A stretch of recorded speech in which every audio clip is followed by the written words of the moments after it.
السلام عليكم ورحمة الله وبركاته. وايدي سلامي كي مقعيقا كاسيس كي وجيقا كاسيس كل واسلامي أدير الحمد لله استغفرون. أدير ميشا وحان رباينا فرين اوغا دير ميدكان لدها عبد اللانقير وعبد اللانتلا بحي أدير الحمد لله استغفرون. أدير إلهي كعبس مركو رب وحي شونا ميهيني أدير توركا غاين تاسدما أدير وحيس يبختي اللي قادي جرتي أدير إسلامها نوغا اللي أدير الحمد لله استغفرون. عاسي والدين هدي أديقا تاي طبان إيا اللباتن إيو صدق إنكار أديقا اللغة لغاقا سوفا فرقي أدير هويوينكا كله أدير الحمد لله استغفرون. هدي وحلا معارضة رقا جوغا أدير رقا هلا معارضة أدير الحمد لله استغفرون. ما مغوينا انتا سوفري ستا عينيسا يا ليدا هيدا يوسوا انتا كتا أديقا روحا شيغريسا إنا اللان ديرتا أدير الحمد لله استغفرون.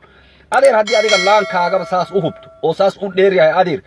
أدير بحديثة تياتر كدقو meeshaas fanaaniin iyo wixii bakti balbalaar iyo qashin aan ku ballanso kii faladagan ku ballanso laankaaga dhaxdiisa adeer tiyaatar ka furo adeer meesha dhaxdiisa mikrafoon iyo samaacada intii adiga dhigata adeer hadii adeer laan dheertay adaaba ku dhactay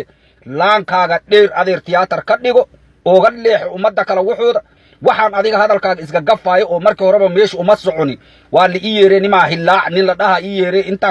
waxaas iga kaalmeeyay dhehe iyo laba bilooda u diyaar garoobay meel bis lama galaan adeer alxamdulillah astaghfirun adeer maamayaasha laga leexda adeer haweenka laga leexda adeer alxamdulillah astaghfirun maama qadiijo hooyadeena amal way adeer alxamdulillah astaghfirun tiimka ayada rabta ka tirsanaata adeer alxamdulillah astaghfirun tan kala xilliga lagu jiro iyo wixii adiga afkaaga ka soo baxa adigoo ilbaxnimo sheegana hadana kii suud iyo qashin intii adiga isku soo xirxirtay haddana leedahay wax xun oo la takooro way adeer takoor baadii qof la takoora waxa takooran qofki ilaahay ba hees irsaaqad ka gili كاسا تكورن أدير الحمد لله استغفرون هدي بلان قابنمدا تاهي تكور أدير أدا تكورن أدير او ماشي هست اي شيطان كي حتى لغا عيري لغو قوري واي أدير الحمد لله استغفرون تكورن انتا سابق وقو فيلان أدير الحمد لله استغفرون قبر ناسنا قبر إسلامات او شرف لي او هوية امامة